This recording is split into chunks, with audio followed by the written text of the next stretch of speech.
Hello ladies and gentlemen, it's Young here, and welcome to my analysis of the full quiet cutscene shown during TGS 2014. I analyzed the first portion of it when the footage was teased prior to TGS 2014, and there's a lot of information there that I won't be repeating, so be sure to check that out before proceeding. I've provided the link to the video through an annotation and in the description below. Anyways, without further ado, let's dive right into it.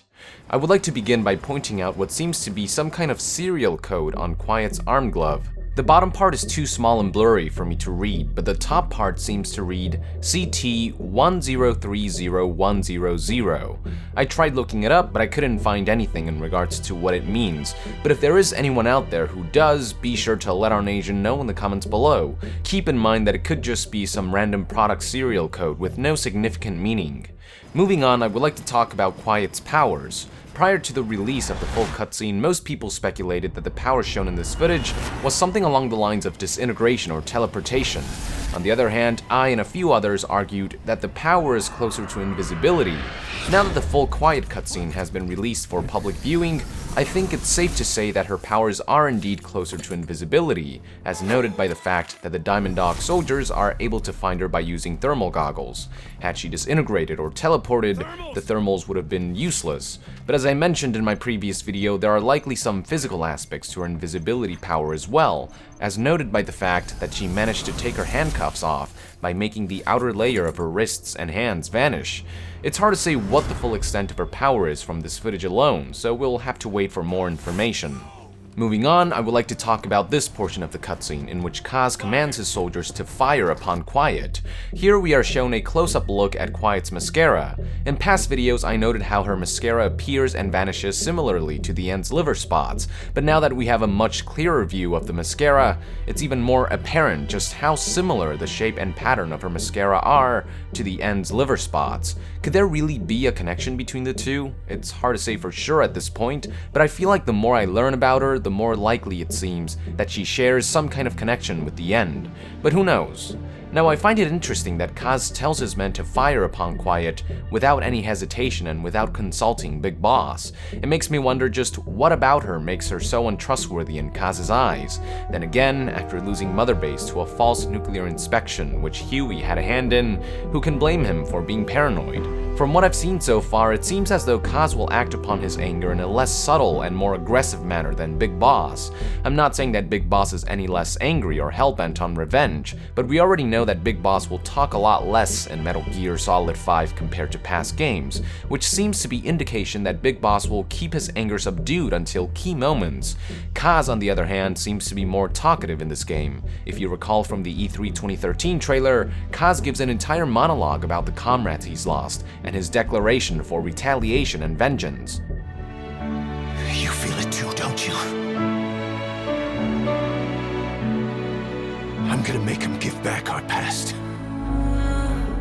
Kaz's anger seems to be quite volatile, while Big Boss's anger seems to be more subdued and calculated. Before the soldier shoots Quiet, Ocelot intervenes, reminding Kaz that Quiet saved the boss. The boss refers to Big Boss, by the way, not the boss from MGS3.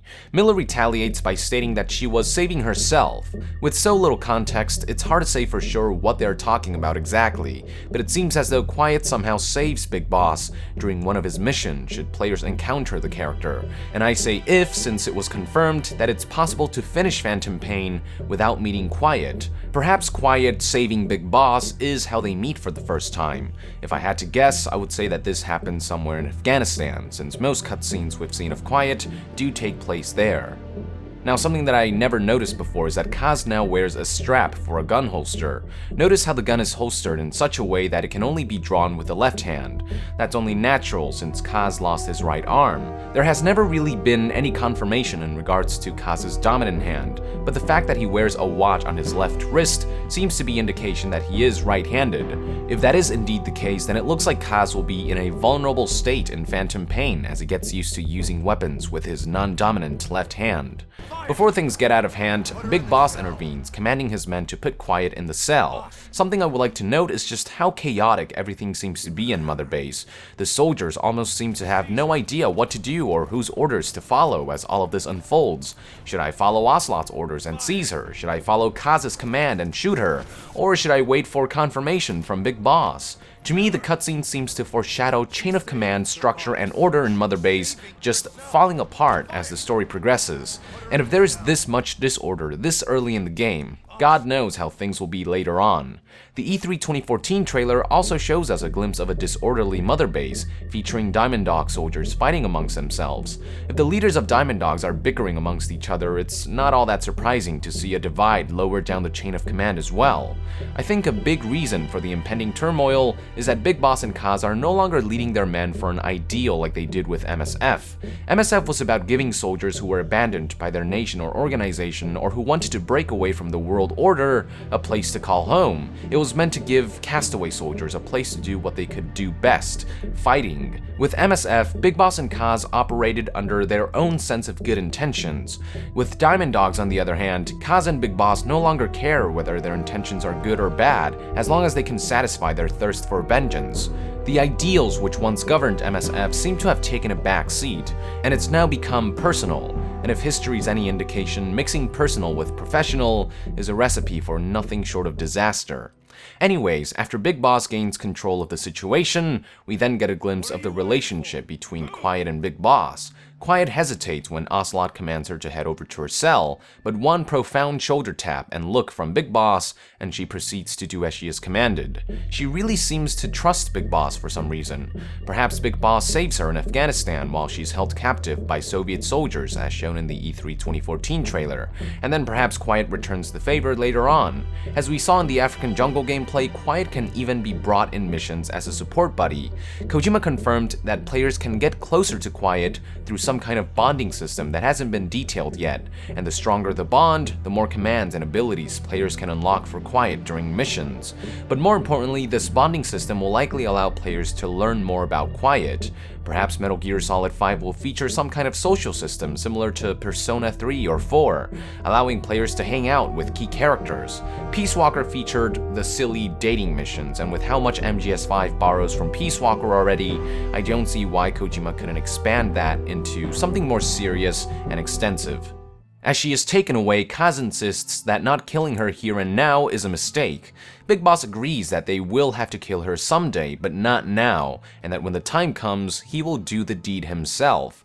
Again, without more context, it's hard to say what makes Quiet so special to Big Boss, that he'd be willing to take some risks despite what happened 9 years ago, but she did save Big Boss's life, according to Ocelot, which is bound to culminate to some sort of attachment. It's hard to say whether Big Boss has taken advantage of her or if he legitimately cares about her. On the one hand, after Quiet saves him, Big Boss perhaps got a glimpse of her powers and saw that she would make a great addition to Diamond Dogs for the time being until his goals are fulfilled. Maybe he never really trusted her in the first place. On the other hand, he could just be saying that he will kill her to calm Kaz down. Hell, maybe Big Boss himself believes that he will pull the trigger, but will have mixed feelings about it when the time comes. The latter scenario would be an interesting parallel to Metal Gear Solid 3, when he had to choose between the mission or his personal feelings. The scene ends with Kaz walking away, still bitter about Big Boss's decision. Once again, we get to witness inner conflict within Mother Base. It's really subtle, but the way Kaz walks away is very passive-aggressive in my eyes. It was stated during TGS 2014 that Kaz will be very unpredictable in Phantom Pain. So who knows what Kaz will do after this? Perhaps sometime after this scene, Kaz will proceed to torture Quiet with Ocelot without Big Boss's permission, as shown in the Red Band E3 2013 trailer. We've already seen Kaz go behind Big Boss's back in Peace Walker, and that was when he was in a much more stable state of mind, so I wouldn't be surprised to see Kaz take matters into his own hands during Phantom Pain. One last thing I would like to talk about is the MSF logo on Big Boss's right arm. A lot of people noticed this in my previous analysis and pointed out that I failed to mention it, but I've already talked about this in part 2 of the E3 2014 trailer analysis. These are what are called shoulder sleeve insignias. In the American military, it is traditional for soldiers to wear the insignia of their former unit on the right arm and the insignia of their current unit on the left. So the reason Snake is wearing the MSF insignia on the right arm is because that was his former unit. unit. If you look at his left arm, you will find the insignia of his current unit, Diamond Dogs, just like the soldiers in this footage. And thus concludes my analysis of this short glimpse of Metal Gear Solid 5 The Phantom Pain. That is it for today, ladies and gentlemen. Thank you for tuning in. If there is anything that I missed, be sure to let our nation know in the comments below. Also, look forward to my analysis of the DD cutscene, as well as the African Jungle gameplay, and to be further updated on Metal Gear Solid 5, be sure to join the nation and subscribe to Young Yeah. I'll see you guys next time. Thank you very much, and Young out.